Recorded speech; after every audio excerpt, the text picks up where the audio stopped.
सिकंदर महान जब दुनिया जीतकर लौट रहा था तो वो एक जगह रुक गया। उसके सामने एक अजीबोगरीब मंजर था। कीचड़, दलदल और उसमें लौटते हुए हजारों मगरमच्छ। उसने उस जगह को नाम दिया क्रोकुला। उसे लगा ये दुनिया का आखिरी छोर है, वीरान और डरावना। हजारों साल तक वो जगह ऐसी ही रही, खामोश। लेकिन फिर इतिहास ने करवट ली। उस वीरान जगह पर अब एक शहर था और वहां एक रईस हिंदू व्यापारी रहता था, सेठ नावमल होतचंद। शहर के शासकों ने एक गलती कर दी। उन्होंने उस व्यापारी की इज्जत पर हाथ डाल दिया। सेठ नावमल ने तलवार नहीं उठाई, उसने बस एक चिट्ठी लिखी। एक ऐसी चिट्ठी जिसने 7 समंदर पार बैठी एक ताकत को न्योता दिया जो पूरी दुनिया पर कब्जा चाहती थी। लेकिन असली धमाका अभी बाकी था। 20वीं सदी के बीच की बात है। दुनिया के ज्यादातर शहर धीरे धीरे बड़े होते हैं, बनारस या लंदन की तरह। लेकिन ये शहर, ये फटा जैसे किसी ने गर्म तेल में मुट्ठी भर पॉपकॉर्न डाल दिए हों। एक ही रात में आबादी फट पड़ी। ना सड़कें थी ना घर, बस लोग आते गए और शहर फैलता गया। एक ऐसा शहर जिसे इतिहास ने तैयार होने का वक्त ही नहीं दिया, जो आज पाकिस्तान की ऑक्सीजन भी है और उसका कैंसर भी। रोशनी का शहर जो अंधेरे से डरता है। नमस्कार, मैं हूं भूपेंद्र सोनी और आप देख रहे हैं खबर गांव। और ये किस्सा है पाकिस्तान की आर्थिक रीढ़ और दुनिया के सबसे पेचीदा शहरों में से एक, कराची का।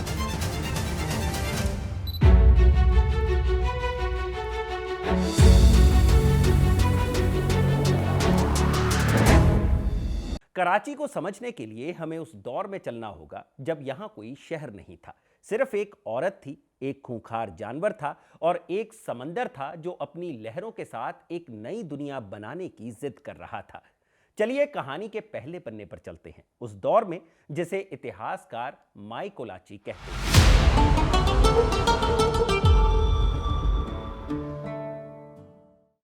कराची को समझने के लिए नक्शे को देखना काफी नहीं है, उसकी मिट्टी को समझना होगा। अगर आप कराची के भूगोल को देखें तो ये एक अजीबोगरीब जगह थी। एक तरफ चट्टानी पहाड़, दूसरी तरफ अरब सागर का गहरा पानी और बीच में थी रेत, हवा और मैंग्रोव के जंगल। इतिहासकार आरिफ हसन अपनी किताब Karachi before the British conquest में लिखते हैं कि यह जगह कुदरती तौर पर एक नेचुरल हार्बर थी, लेकिन यहाँ इंसान बसने से डरते थे। क्यों? क्योंकि यह जगह इंसानों की नहीं थी, ये मगरमच्छों की थी। आज कराची को कंक्रीट का जंगल कहते हैं, लेकिन 326 बीसी में यह सचमुच का जंगल था। अलेक्जेंडर द ग्रेट की सेना जब वापस लौट रही थी तो उसका एडमिरल था नियारकस। उसे अपने जहाजी बेड़े के साथ सिंधु नदी के मुहाने से निकलकर इराक की तरफ जाना था, लेकिन मौसम खराब हो गया। मॉनसून की हवाएं उल्टी चल रही थी। मजबूरन उसे एक खाड़ी में लंगर डालना पड़ा। नियारकस ने अपनी डायरी में उस जगह का नाम लिखा क्रोकुला। ग्रीक भाषा में इसका मतलब होता है वो जगह जहां मगरमच्छ रहते हैं। यह कराची का सबसे पुराना लिखित नाम है, क्रोकुला। ग्रीक सैनिकों ने डर के साए में इस जगह पर 24 दिनों तक इंतजार किया था। उन्हें यहाँ के लोग बर्बर लगे थे, वो लोग जो अपने नाखूनों से मछलियां चीर देते थे। सिकंदर चला गया, यूनानी चले गए, लेकिन कराची के तट ने इतिहास का सबसे बड़ा मोड़ अभी देखा नहीं था। वो मोड़ जिसने इस जमीन का धर्म, जबान और पहचान सब कुछ बदल दिया। बात 8वीं सदी की शुरुआत की है। उस वक्त कराची के पास एक बहुत बड़ा बंदरगाह हुआ करता था, देवल, जहां सिंधु नदी और अरब सागर मिलते थे। साल था 712 ईस्वी। समुद्र के रास्ते एक खतरा मंडरा रहा था। समुद्री लुटेरों ने अरब व्यापारियों के जहाजों को लूट लिया था। बगदाद में खलीफा नाराज थे। इस नाराजगी का बदला लेने के लिए एक 17 साल का नौजवान सिपह सालार देवल में उतरा। नाम था मोहम्मद बिन कासिम। पाकिस्तान की स्कूली किताबों और सरकारी बयानों में इस शख्स को एक खास खिताब दिया गया है, द फर्स्ट पाकिस्तानी। सोचिए, पाकिस्तान जो 1947 में बना, तो 712 ईस्वी का अरब सिपह सालार पहला पाकिस्तानी कैसे हो गया? तर्क यह है कि बिन कासिम के आने से ही साउथ एशिया में इस्लाम की नींव पड़ी। ये बाबुल इस्लाम यानी गेटवे ऑफ इस्लाम बना।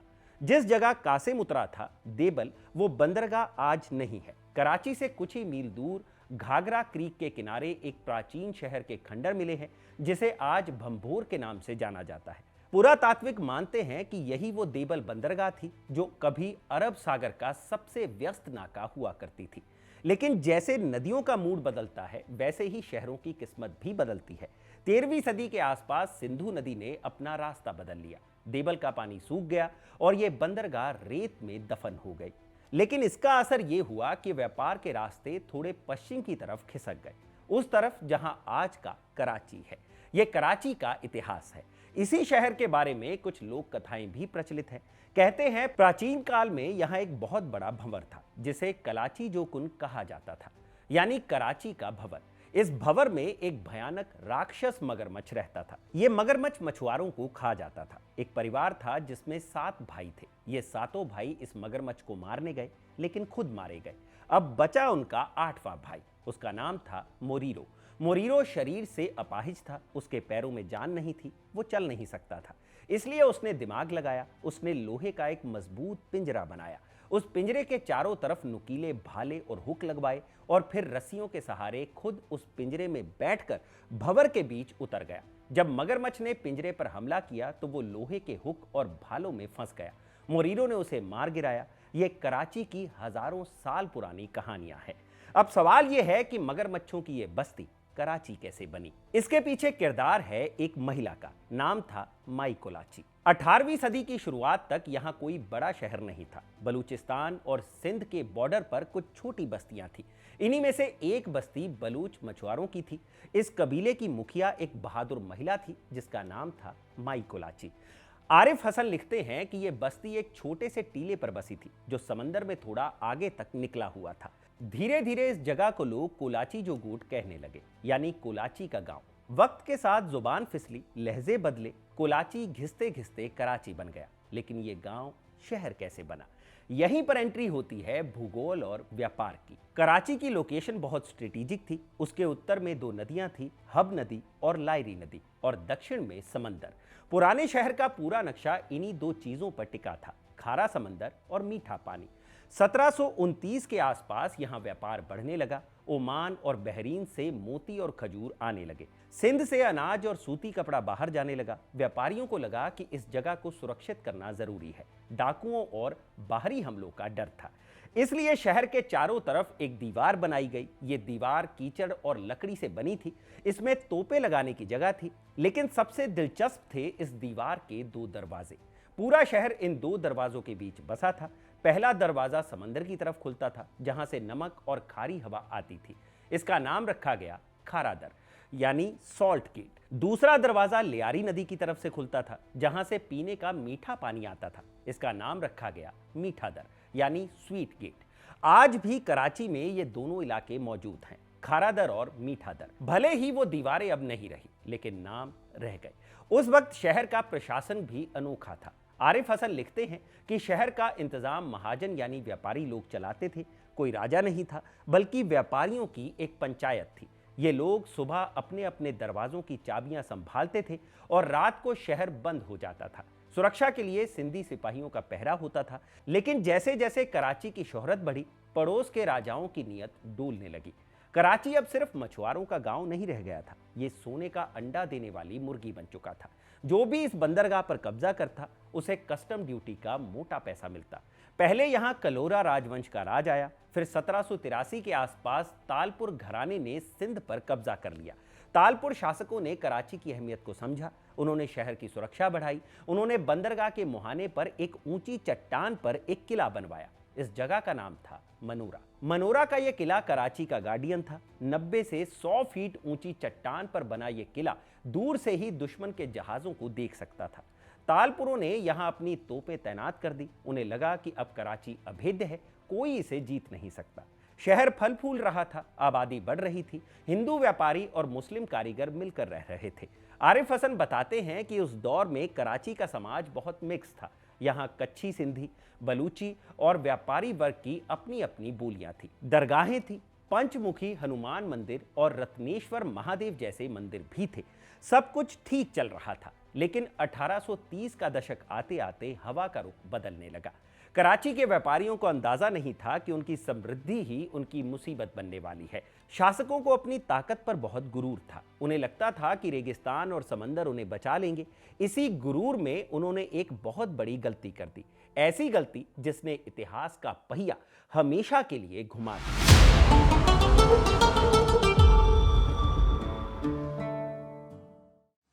1830 के दशक में कराची तालपुर मीरों के कब्जे में था। ये बलूच शासक थे।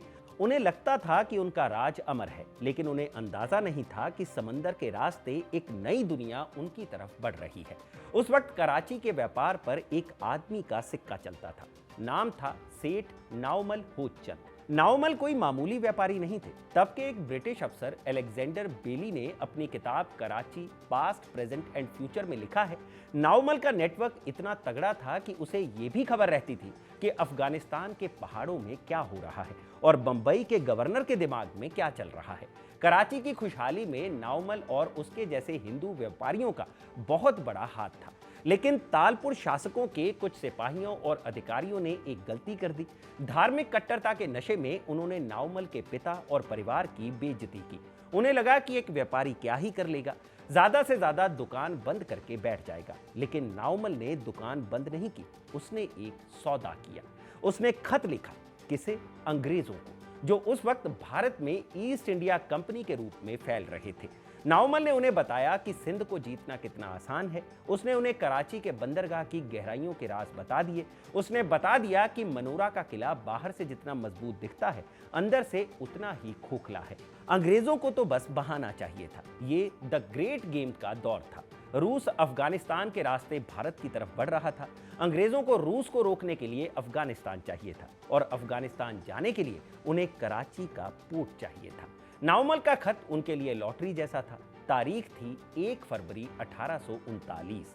कराची के लोगों ने सुबह उठकर देखा कि समंदर का नजारा बदल चुका है। मनोरा किले के ठीक सामने एक विशालकाय ब्रिटिश जहाज खड़ा है। उसका नाम था HMS वेल्सले। ये कोई मछली पकड़ने वाली नाव नहीं थी। इसमें 74 तोपें लगी थी। उसके साथ 3 और जहाज थे। मनोरा के किले पर तालपुरों के सिपाही तैनात थे, लेकिन उनके पास क्या था? पुरानी तोपें और गोला बारूद। अंग्रेज कमांडर एडमिरल मेटलैंड ने अल्टीमेटम भेजा, आत्मसमर्पण कर दो वरना हम किले को मलबे में बदल देंगे। तालपुरों ने मना कर दिया। अगले दिन यानी 3 फरवरी 1839 को HMS वेल्सले ने अपनी तोपें खोल दी। धमाकों की गूंज से पूरा कराची शहर थर्रा गया। लेकिन ये जंग नहीं थी, ये एक तरफा तबाही थी। अंग्रेजों की तोपों ने किले की दीवारें तोड़ दी। धुआं ही धुआं था। ये ट्रेजेडी के साथ साथ कॉमेडी थी। जब अंग्रेज सिपाही जीत का जश्न मनाते हुए किले के अंदर दाखिल हुए तो उन्होंने देखा कि किले की तोपों से एक भी गोला नहीं दागा गया था। क्यों? क्योंकि किलेदार के पास सूखा बारूद था ही नहीं। इस तरह कराची पर अंग्रेजों का कब्जा हो गया बिना किसी बड़ी जंग के। कराची अब अंग्रेजों का था, लेकिन कहानी यहाँ खत्म नहीं होती।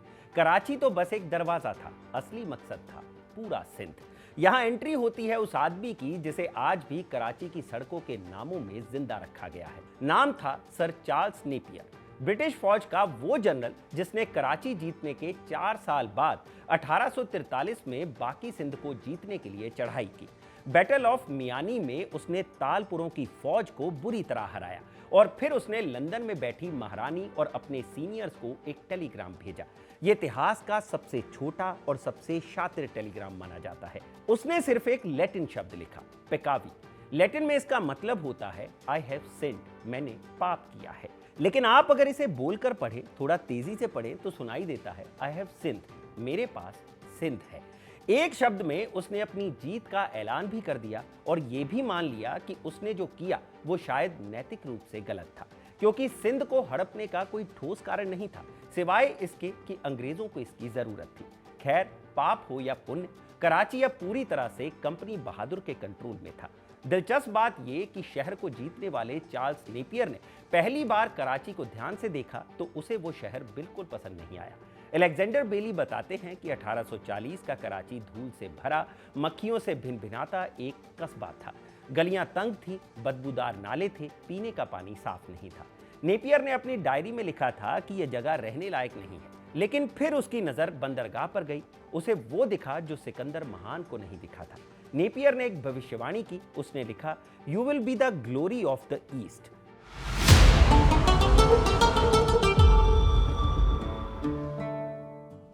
अठारह के दशक में कराची एक छोटा पोर्ट था। बंबई या कलकत्ता से इसका कोई मुकाबला नहीं था। यह धूल से भरा एक फौजी कैंप ज्यादा लगता था। लेकिन फिर दो ऐसी चीजें हुई जिन्होंने कराची की किस्मत को हमेशा हमेशा के लिए बदल दिया। एक थी टेक्नोलॉजी और दूसरी थी 7 समंदर पार एक भयानक जंग। सबसे पहले बात करते हैं टेक्नोलॉजी की। आज हम इंटरनेट के बिना एक पल नहीं रह सकते, लेकिन 1860 में लंदन से भारत तक कोई भी खबर पहुंचने में 1 महीना लग जाता था। चिट्ठियां जहाजों से आती थी। अंग्रेजों को डर था, 1857 की क्रांति हो चुकी थी। उन्हें लगा कि अगर भारत पर राज करना है तो कम्युनिकेशन तेज होना चाहिए। कराची के पास एक जगह है मनोरा, वो जगह जहां से तालपुरों ने सरेंडर किया था। वहां एक अजीब सी मशीन लगाई गई। समुद्र के नीचे एक मोटा केबल बिछाया गया था जो फारस की खाड़ी से होते हुए कराची आ रहा था। ये इंडो यूरोपियन टेलीग्राफ लाइन थी। इस लाइन से चमत्कार हुआ। लंदन से एक मैसेज टाइप किया गया और कुछ ही घंटों में वो कराची में रिसीव हुआ। कराची भारत का पहला शहर बना जो सीधे यूरोप से टेलीग्राफ के जरिए जुड़ा था। अब कराची सिर्फ एक बंदरगाह नहीं था, वो हिंदुस्तान का कान बन चुका था। लंदन की कोई भी खबर सबसे पहले कराची सुनता था, फिर पूरा हिंदुस्तान। लेकिन खबर सुनने से पेट नहीं भरता, पेट भरने के लिए पैसा चाहिए, और पैसा आया अमेरिका से। अलेक्जेंडर बेली अपनी किताब में इस घटना का बहुत दिलचस्प जिक्र करते हैं। 1861 में अमेरिका में सिविल वॉर शुरू हुई। अमेरिका उस वक्त दुनिया का सबसे बड़ा कॉटन उत्पादक था। ब्रिटेन की मिलें, मैनचेस्टर के कारखाने सब अमेरिकी कॉटन पर चलते थे। जंग की वजह से अमेरिका से कॉटन आना बंद हो गया। मैनचेस्टर की मिलें बंद होने की कगार पर आ गई। अंग्रेजों को कॉटन चाहिए था किसी भी कीमत पर। उसकी नजर पड़ी सिंध की काली मिट्टी पर। अचानक कराची के व्यापारियों के पास ऑर्डर आने लगे, जितना कॉटन है सब भेज दो। कपास के दाम आसमान छूने लगे। कराची के बंदरगाह पर जहाजों की लाइन लग गई। तेजी से रेलवे लाइन बिछाई गई ताकि पंजाब और सिंध का कॉटन कराची पोर्ट तक लाया जा सके। बेली लिखते हैं कि शहर में इतना पैसा आया कि व्यापारियों को समझ नहीं आ रहा था कि उसे खर्च कहां करें। पुराने मिट्टी के मकान टूटने लगे, उसकी जगह पत्थर की शानदार इमारतें बनने लगी। इस तरह 19वीं सदी खत्म होते होते कराची अब एक पूरा शहर बन चुका था। यहाँ पारसी थे, ईसाई थे, हिंदू थे, मुसलमान थे, यहूदी थे। कराची की आबादी करीब 1 लाख हो चुकी थी। अगले 40-50 साल कराची ने बहुत सुकून से गुजारे। 1947 तक ये शहर अपनी रफ्तार से चल रहा था। लेकिन फिर एक तारीख आई, 14 अगस्त 1947। एक लकीर खींची गई। वो शहर जिसे बनाने में हिंदू व्यापारियों और पारसी आर्किटेक्ट्स ने खूब पसीना बहाया था, रातों रात पराया हो गया।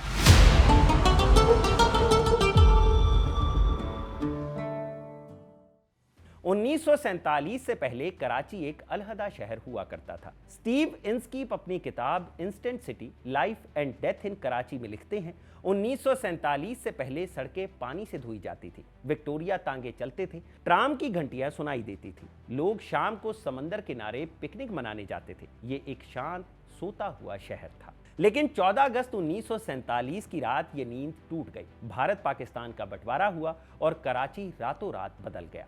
स्टीव इंस्कीप अपनी किताब में इसे इंस्टेंट सिटी कहते हैं। दुनिया का कोई भी शहर, चाहे वो न्यूयॉर्क हो या लंदन, सदियों में बनता है, एक एक ईंट, एक एक पीढ़ी। लेकिन कराची के पास वक्त नहीं था। महज कुछ महीनों के अंदर कराची की आबादी 4 लाख से बढ़कर 10 लाख और फिर देखते ही देखते करोड़ों की तरफ भागने लगी।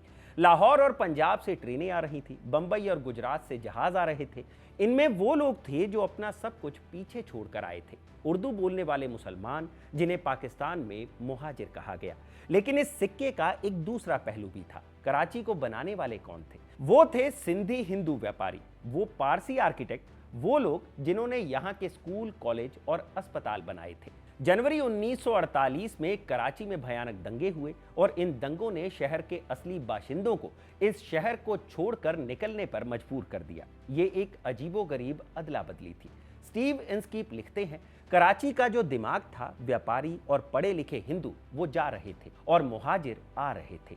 शहर का पूरा डेमोग्राफिक नक्शा पलट गया। एक झटके में कराची एक सिंधी शहर से एक उर्दू भाषी शहर बन गया। यह बदलाव इतना तेज था कि सरकार के हाथ पांव फूल गए। कराची को पाकिस्तान की राजधानी बनाया गया था, लेकिन सरकार के पास बैठने के लिए दफ्तर तक नहीं थे। सिंध सचिवालय के पास बैरक बनाए गए। टाइपराइटर नहीं थे तो लोग अपने घर से लाए। मेज कुर्सी नहीं थी तो बक्से इस्तेमाल हुए, और रहने के लिए घर भूल जाइए। जो मुहाजिर आए उन्होंने जहां जगह मिली वहां घर बना लिया। पार्कों में, सड़कों के किनारे, सरकारी इमारतों के बरामदों में। यहीं से कराची में स्लम कल्चर की शुरुआत हुई। सरकार ने शहर नहीं बनाया, लोगों ने खुद शहर बनाया, ईंट दर ईंट, बिना किसी नक्शे के। इसी भीड़ भाड़ के बीच एक शख्स अपनी आखिरी सांसें गिन रहा था, मोहम्मद अली जिन्ना। कराची जिन्ना का शहर था, वो यहीं पैदा हुए थे और यहीं उन्होंने अपनी आखिरी सांस ली। 11 सितंबर 1948 को जब जिन्ना का इंतकाल हुआ तो उनका जनाजा उसी शहर की सड़कों से गुजरा जिसे उन्होंने राजधानी बनाया था। लाखों लोग सड़कों पर थे, धूल, गर्मी और आंसुओं का सैलाब था। जिन्ना को जिस जगह दफनाया गया वो शहर के बीचों बीच एक टीला था। आज वहां मज़ार कायद है। स्टीव इंस्कीप इस मज़ार को एक बहुत खूबसूरत रूपक की तरह देखते हैं। जिन्ना की मज़ार है जिसके चारों तरफ शोर ही शोर है, बसों का हॉर्न, रिक्शों की आवाज, धुएं के बादल। एक पागलपन है और उसके बीच में जिन्ना खामोश लेटे हैं, जैसे वो अपने बनाए शहर को देख रहे हों और सोच रहे हों, ये मैंने क्या शुरू कर दिया। बहरहाल जिन्ना की रुखसती हुई, लेकिन कराची को आगे बढ़ना था। 1950 का दशक आते आते कराची पाकिस्तान का सबसे पावरफुल शहर बन चुका था। सारी इंडस्ट्री यहीं थी, सारा पैसा यहीं था, सारी राजनीति यहीं थी। कराची कॉस्मोपॉलिटन था। यहाँ नाइट क्लब थे, शराब लीगल थी, जैज संगीत बजता था। दुनिया भर के राजनयिक यानी डिप्लोमेट्स यहाँ की पार्टियों में मिलते थे। निशांत और नाज जैसे सिनेमा हॉल थे जहां हॉलीवुड की फिल्में रिलीज के दिन ही लग जाती थी। सुरक्षा का आलम यह था कि जब ब्रिटेन की महारानी एलिजाबेथ या अमेरिका के राष्ट्रपति आइजनहावर कराची आए तो वो बुलेट प्रूफ गाड़ियों में नहीं बल्कि खुली कारों में सड़कों से गुजरे। हजारों की भीड़ थी लेकिन डर नहीं था। आज के कराची में एक काउंसलर भी खुली गाड़ी में निकलने से डरता है। लेकिन जैसा कि हर अच्छी कहानी में होता है, कामयाबी ही दुश्मन पैदा करती है। कराची का यह रुतबा पाकिस्तान के कुछ ताकतवर लोगों को खटकने लगा था, खासकर फौज को और पंजाब की लॉबी को। उन्हें लगता था कि कराची बहुत इनडिसिप्लिन्ड है, यहाँ भीड़ है, यहाँ रिफ्यूजी हैं और सबसे बड़ी बात, ये शहर किसी की सुनता नहीं है। तो उन्होंने एक फैसला किया, एक ऐसा फैसला जिसने कराची को अनाथ कर दिया।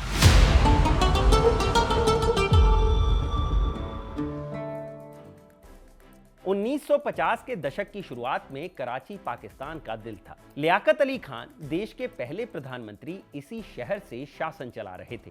वो खुद एक मुहाजिर थे। कराची के रिफ्यूजी उन्हें अपना मसीहा मानते थे। लेकिन 16 अक्टूबर 1951 को रावलपिंडी के कंपनी बाग में 2 गोलियां चली। लियाकत अली खान की हत्या कर दी गई। ये सिर्फ एक प्रधानमंत्री की हत्या नहीं थी, ये एंड था कराची की पावर का। लियाकत अली खान की हत्या के बाद जो लोग सत्ता में आए उनका रिश्ता कराची से वो नहीं था जो जिन्ना या लियाकत का था। इनमें फौज थी, इनमें पंजाब के जागीरदार थे और उन्हें कराची रास नहीं आ रहा था। सीन में एंट्री होती है जनरल अयूब खान की। 1958 में अयूब खान ने तख्ता पलट किया और पाकिस्तान के राष्ट्रपति बन गए। अयूब खान को कराची पसंद नहीं था। स्टीव इंस्कीप अपनी किताब में लिखते हैं कि अयूब को कराची की हवा बागी लगती थी। यहाँ के लोग सवाल बहुत पूछते थे, यहाँ स्टूडेंट यूनियंस थी, यहाँ प्रेस थी और सबसे बड़ी बात, यहाँ बंगाली, मुहाजिर और सिंधी सब मिलजुल कर सियासत कर रहे थे। अयूब खान एक फौजी थे, उन्हें अनुशासन चाहिए था, उन्हें एक ऐसा शहर चाहिए था जहाँ कोई शोर ना हो। तो उन्होंने एक फैसला किया। उन्होंने कहा, हम नई राजधानी बनाएंगे। कहाँ? कराची से हजारों मील दूर, पहाड़ों के बीच, जहां ना भीड़ हो, ना समुंदर और ना ही कराची जैसी बगावत। उस जगह का नाम रखा गया इस्लामाबाद। कराची वालों के लिए ये एक तमाचा था। सोचिए, जिस शहर ने पाकिस्तान को पाला उसे अब पुराना और गंदा बताकर साइडलाइन किया जा रहा था। सारे बड़े दफ्तर, सारे विदेशी दूतावास, सारी ब्यूरोक्रेसी बोरिया बिस्तर समेटकर इस्लामाबाद जाने लगी। कराची की राजनीतिक हैसियत अचानक कम हो गई, लेकिन पैसा अब भी यहीं था, बैंक यहीं थे, पोर्ट यहीं था। अयूब खान को भी पता था कि पाकिस्तान का पेट कराची ही भरता है। ऐसे में टकराव होना लाजमी था, लेकिन असली टकराव अभी बाकी था। साल 1965 पाकिस्तान में राष्ट्रपति चुनाव होने वाले थे। अयूब खान को लगा कि वो आसानी से जीत जाएंगे। उनके सामने कौन खड़ा होगा? सारे विरोधी जेल में थे या डरे हुए थे। तभी एक दुबली पतली बुजुर्ग महिला ने कहा, मैं लड़ूंगी। वो कोई और नहीं, जिन्ना की बहन थी फातिमा जिन्ना, जिन्हें पूरा पाकिस्तान मादरे मिल्लत कहता है, यानी mother of the nation. Fatima Jinnah के चुनाव में खड़े होते हुए पूरे कराची ने अयूब के खिलाफ बगावत का झंडा उठा लिया। फातिमा जिन्ना की रैलियों में लाखों की भीड़ उमड़ पड़ी। यह मुकाबला अब सियासी नहीं, पर्सनल हो गया था, dictator versus democracy. Ayub Khan घबरा गए, उन्होंने सरकारी मशीनरी का इस्तेमाल किया, धांधली के आरोप लगे और अंत में चुनाव आयोग ने ऐलान किया, अयूब खान जीत गए। लेकिन क्या कराची ने उन्हें जिताया? नहीं। आंकड़े गवाह हैं। पाकिस्तान के बाकी हिस्से में भले ही अयूब को वोट मिले हों, लेकिन कराची ने फातिमा जिन्ना को चुना था। कराची ने एक डिक्टेटर को ना कह दिया था और यहीं से शुरू हुआ खून का एक नया अध्याय। अयूब खान की जीत का जश्न मनाने के लिए उनके बेटे गौहर अयूब ने कराची में एक जुलूस निकाला। यह जुलूस कराची के उन इलाकों से गुजरा जहां फातिमा जिन्ना के समर्थक, जिनमें ज्यादातर मुहाजिर थे, वो रहते थे। नारेबाजी हुई, पत्थर चले और फिर चली गोलियां। लॉरेंट गेयर अपनी किताब ऑर्डर डिसऑर्डर में लिखते हैं कि 1965 का यह दंगा कराची के इतिहास का एक टर्निंग पॉइंट था। पहली बार कराची ने देखा कि राजनीति के लिए जातीय हिंसा का इस्तेमाल कैसे होता है। एक तरफ अयूब के समर्थक जो ज्यादातर पश्तून थे और दूसरी तरफ फातिमा जिन्ना के समर्थक जो ज्यादातर मुहाजिर थे। बीज बो दिए गए थे। कराची अब सिर्फ एक बंदरगाह या राजधानी नहीं था, ये एक बैटल ग्राउंड बन चुका था। अयूब खान चले गए, फिर याया खान आए, फिर 1971 का युद्ध हुआ, पाकिस्तान टूटा और बांग्लादेश बना। लेकिन कराची पर इसका क्या असर हुआ? हजारों की तादाद में बिहारी और बंगाली रिफ्यूजी कराची आ गए। शहर और घनी आबादी वाला हो गया, संसाधन कम पड़ने लगे, पानी, बिजली, जमीन, हर चीज के लिए लड़ाई शुरू हो गई। ठीक इसी वक्त 1972 में जुल्फिकार अली भुट्टो ने एक माचिस और जला दी। उन्होंने सिंध में सिंधी भाषा को राजभाषा बनाने का बिल पास कर दिया। कराची के उर्दू बोलने वाले मुहाजिरों को लगा कि ये उनकी पहचान पर हमला है। सड़कें जंग का मैदान बन गई। 70 के दशक तक ये लड़ाई फिर भी चाकू छुरियों तक सीमित थी, लेकिन सोवियत अफगान लड़ाई के शुरू होते ही सब कुछ बदल गया। अमेरिका ने पाकिस्तान को अपना बेस बनाया और हथियारों की सप्लाई लाइन खुली कराची पोर्ट से। कराची अब दुनिया का सबसे बड़ा ट्रांजिट पॉइंट बनने वाला था, हीरोइन और क्लाशनिकोव का। इस बारूद के ढेर के लिए बस एक चिंगारी काफी थी, और चिंगारी लगी एक मामूली सड़क हादसे से।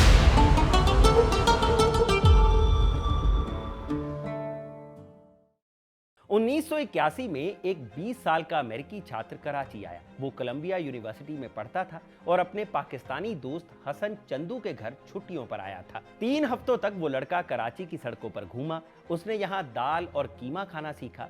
वो सिंध के अंदरूनी इलाकों में तीतर के शिकार पर भी गया, लेकिन एक चीज ने उसे बहुत हैरान किया। उसने देखा कि कराची में अमीरों और गरीबों के बीच की खाई कितनी गहरी है। एक तरफ पौश पार्टियां थी और दूसरी तरफ बेइंतहा गरीबी।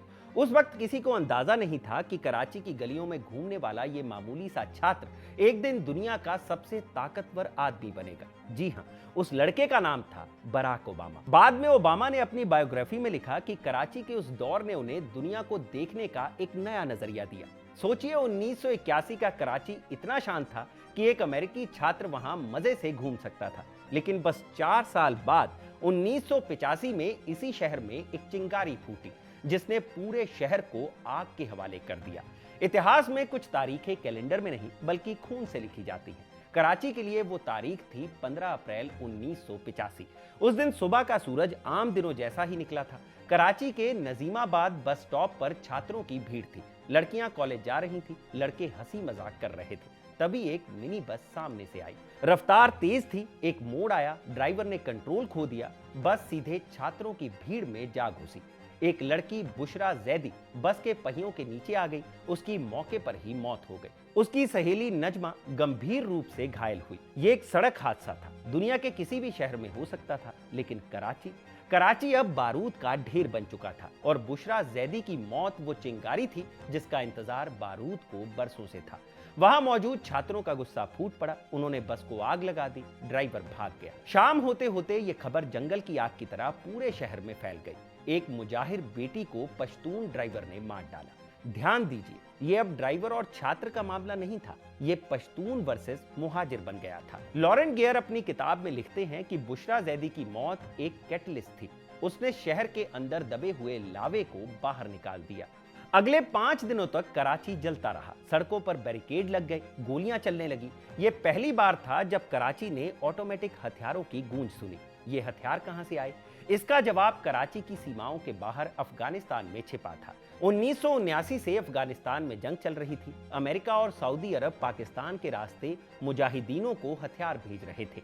यह सारा सामान कराची पोर्ट पर उतरता था और फिर ट्रकों में भरकर बॉर्डर पर जाता था। जाहिर है, जब नदी बहती है तो किनारे भी गीले होते हैं। हथियारों की नदी कराची से बह रही थी। शहर में AK-47 आसानी से मिलने लगी। हथियारों के साथ आया ड्रग्स। लॉरेन गियर अपनी किताब में लिखते हैं कि कराची का ट्रांसपोर्ट माफिया और ड्रग माफिया आपस में मिले हुए थे और संयोग से ट्रांसपोर्ट बिजनेस पर पश्तूनों का कब्जा था। कराची के मुहाजिरों जो 1947 में भारत से आए थे, उनको लगा कि उनके शहर पर बाहरी लोगों ने कब्जा कर लिया है। उन्हें लगा कि पुलिस उनकी नहीं सुनती, सरकार उनकी नहीं सुनती और अब सड़कों पर उन्हें कुचला जा रहा है। इस डर और गुस्से को एक आवाज की जरूरत थी, एक चेहरे की जरूरत थी और वो चेहरा सामने आया एक फार्मेसी छात्र के रूप में। मोटा चश्मा, भारी आवाज और गजब का भाषण देने वाला शख्स। नाम था अल्ताफ हुसैन।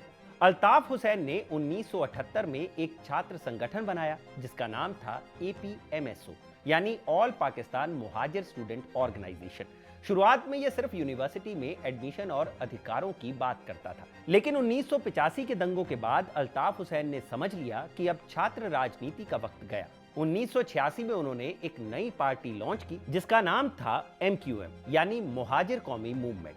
कराची के निश्तार पार्क में MQM की पहली बड़ी रैली हुई। बारिश हो रही थी, लेकिन लाखों लोग भीगते हुए अपने नेता को सुनने आए थे। अल्ताफ ने बोलना शुरू किया, हमने पाकिस्तान बनाने के लिए अपना सब कुछ कुर्बान किया, अपना सोना बेचा, अपने घर छोड़े और आज हमें ही कीड़े मकोड़े समझा जा रहा है। उस रात कराची ने एक नई ताकत का उदय देखा। MQM का स्ट्रक्चर ऐसा था कि एक इशारे पर पूरा शहर बंद हो सकता था। सेक्टर इंचार्ज और यूनिट इंचार्ज का सिस्टम बना। हर गली, हर मोहल्ले में पार्टी की नजर थी। 1980 के दशक के अंत तक कराची 2 हिस्सों में बंट गया। एक तरफ MQM, दूसरी तरफ उनके दुश्मन, कभी पश्तून, कभी सिंधी, कभी पंजाबी और कभी पुलिस। शहर में बोरीबंद लाशें मिलने का सिलसिला शुरू हुआ। अपहरण, फिरौती और हत्या ये कराची का न्यू नॉर्मल बन गया। कराची खून रेजी से लहूलुहान था, लेकिन ये हिंसा रैंडम नहीं थी। हिंसा का भी एक सिस्टम था। अगर आप प्रोटेक्शन मनी दे रहे हैं तो आप सुरक्षित हैं, अगर आपकी पार्टी का इलाका है तो आप सुरक्षित हैं। ये हिंसा बिजनेस बन गई। एक तरफ शहर में रोज लाशें गिर रही थी, दूसरी तरफ रियल एस्टेट के दाम बढ़ रहे थे। लोग कोठियां बना रहे थे, फैक्ट्रियां चल रही थी। 1992 में पाकिस्तान की फौज ने कराची में ऑपरेशन क्लीन अप शुरू किया। मकसद था MQM को खत्म करना। शहर जंग का मैदान बन गया। फौज की बख्तरबंद गाड़ियां गलियों में घूमती थी, एनकाउंटर होते थे। अल्ताफ हुसैन देश छोड़कर लंदन चले गए, लेकिन क्या हिंसा खत्म हुई? नहीं। 90 के दशक के बाद कराची में एक नई तरह की टारगेट किलिंग शुरू हुई। शिया डॉक्टर्स, सुन्नी मौलवी और मस्जिदों में नमाज पढ़ने वाले लोग। शहर में लश्कर झांगवी और सिपाही सहबा जैसे संगठनों ने दस्तक दी। जुलूसों पर बम फटने लगे, दरगाहों पर खून बहने लगा। समीरा शैकल अपनी किताब कराची वाइज में लिखती हैं कि शहर के कुछ इलाके तालिबान की पनाहगाह बन गए थे। पुलिस वाले उन इलाकों में जाने से पहले अपनी वसीयत लिखवाते थे। कराची अब सिर्फ एक शहर नहीं था, जंग का एक और मैदान बन चुका था। इस जंग का केंद्र बना कराची का सबसे पुराना इलाका, जहां की गलियां इतनी संकरी हैं कि सूरज की रोशनी भी जमीन तक नहीं पहुंचती, जहां के बच्चे क्रिकेट नहीं फुटबॉल खेलते हैं और जहां के हीरो फिल्म स्टार नहीं बल्कि गैंगस्टर्स होते हैं। मैं बात कर रहा हूं लियारी की, जो हाल में रिलीज हुई फिल्म धुरंधर का बैकड्रॉप है।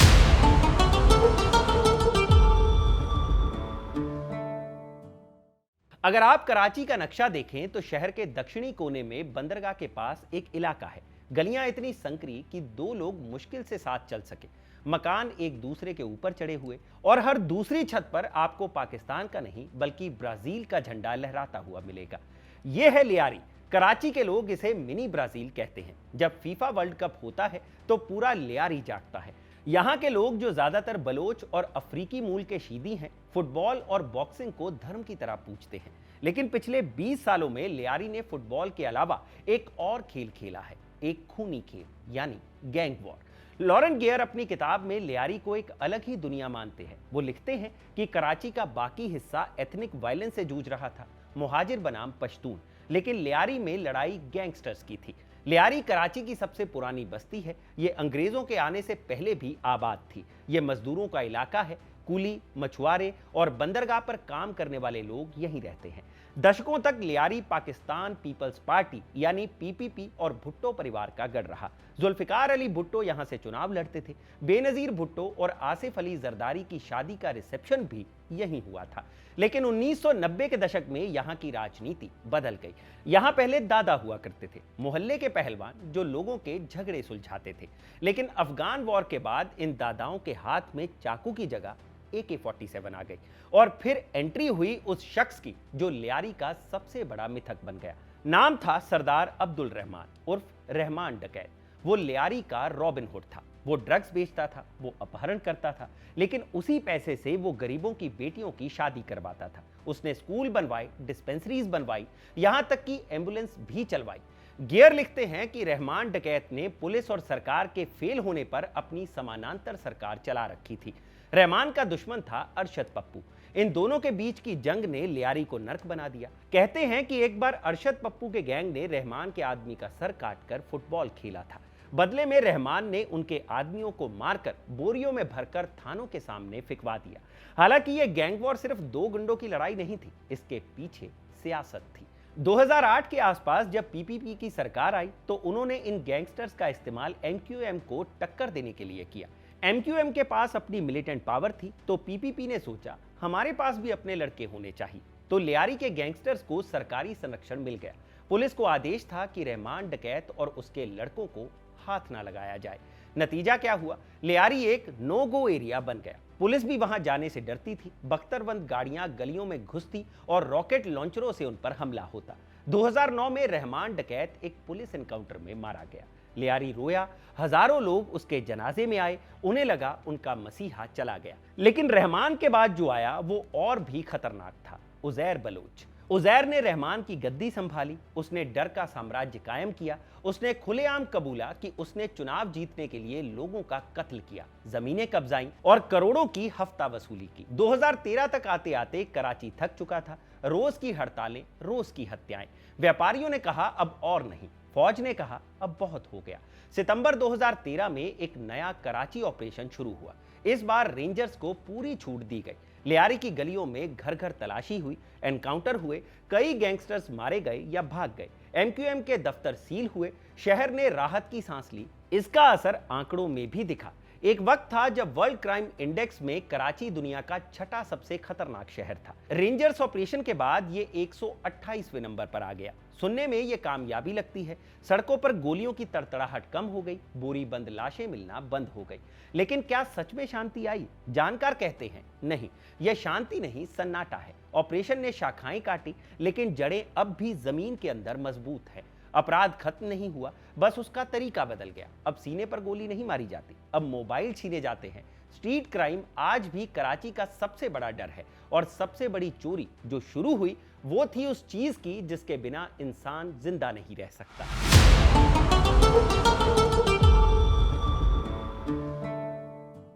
कराची में कहावत है, यहां खून सस्ता है और पानी महंगा। जब बंदूकें थोड़ी खामोश हुई तो लोगों को एहसास हुआ कि उनके पैरों के नीचे से जमीन खिसक रही है। पिछले 20 सालों में कराची में एक नया शब्द पैदा हुआ, एक ऐसा शब्द जो दुनिया की किसी डिक्शनरी में नहीं मिलेगा, सिर्फ कराची में मिलेगा, चाइना कटिंग। ये क्या है? कल्पना कीजिए आपके मोहल्ले में एक पार्क है।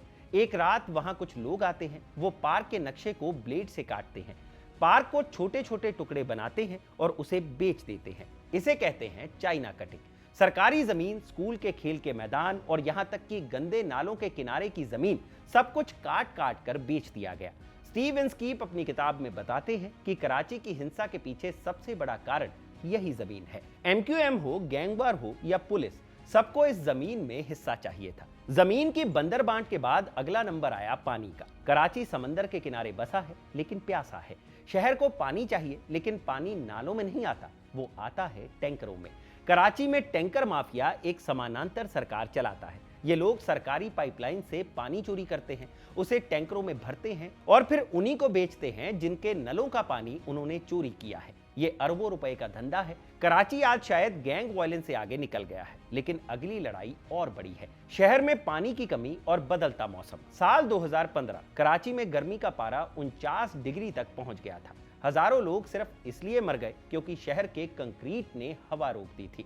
समीरा शैकल बताती हैं कि तब मुर्दा घरों में जगह कम पड़ गई थी, एम्बुलेंसेस कम पड़ गई थी। कराची को कराची बनाने वाला समंदर अब दुश्मन बन गया है। समंदर का जलस्तर बढ़ रहा है। मैंग्रोव के जंगल जो शहर को बाढ़ से बचाते थे, उन्हें काट कर बहरिया टाउन और डीएचए जैसी पॉश कॉलोनियां बना दी गई हैं। नतीजा, जब बारिश होती है तो कराची तैरने लगता है, सड़कें नदियां बन जाती हैं।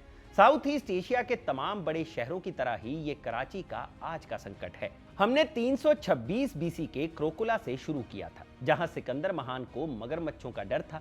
आज 2025 है। इन 2300 सालों में बहुत कुछ बदला है। एक छोटा सा मछुआरों का गांव माई कोलाची दुनिया का 7वां सबसे बड़ा शहर बन गया। सेठ नावमल का बदला, नेपियर का पेकावी, जिन्ना का सपना, अयूब की बेरुखी, बुशरा जैदी का खून और रहमान डकैत। ये शहर एक पैराडॉक्स है। ये पाकिस्तान को सबसे ज्यादा टैक्स देता है, फिर भी पानी के लिए तरसता है। ये देश का सबसे आधुनिक शहर है, फिर भी यहाँ मध्ययुगीन बर्बरता है। स्टीव इंस्कीप इसे इंस्टेंट सिटी कहते हैं, जो बहुत तेजी से बड़ा हुआ। लॉरेंट गियर इसे ऑर्डर डिसऑर्डर कहते हैं, जहां हिंसा का भी एक सिस्टम है। और आरिफ हसन इसे एक ऐसा शहर मानते हैं जिसे उसके अपने ही शासकों ने कभी समझा ही नहीं। कराची एक ऐसा जख्म है जो कभी नहीं भरता, लेकिन जिसमें दर्द होना बंद हो गया है। शायद इसीलिए कराची वाले कहते हैं ये शहर माँ की तरह नहीं है जो लोरी सुनाकर सुलाए। ये उस सख्त बाप की तरह है जो थप्पड़ मारकर जगाता है। तो ये थी कराची की पूरी कहानी, जिसे लिखा था मेरे साथी कमल ने, और इसे कैमरा के पीछे रिकॉर्ड किया है मेरे साथी आनंद ने। किस्सा के इस एपिसोड को बनाने में मेरे और कई साथियों का योगदान रहता है, उनके नाम भी आप स्क्रीन पर देख सकते हैं। बाकी ये किस्सा आपको बढ़िया लगा हो तो इसे अपने दोस्तों, जानने वाले, पहचानने वालों के साथ शेयर जरूर करिए, ताकि वो भी कराची की इस हिस्ट्री को जान सके। किस्सा के और एपिसोड्स भी आप देख सकते हैं, हमारी प्लेलिस्ट है खबरगांव पर ही। और ऐसे ही जानकारी से भरे और वीडियोस देखने के लिए सब्सक्राइब करें हमारा चैनल खबरगांव। मैं हूं भूपेंद्र सोनी, इजाजत दीजिए, शुक्रिया।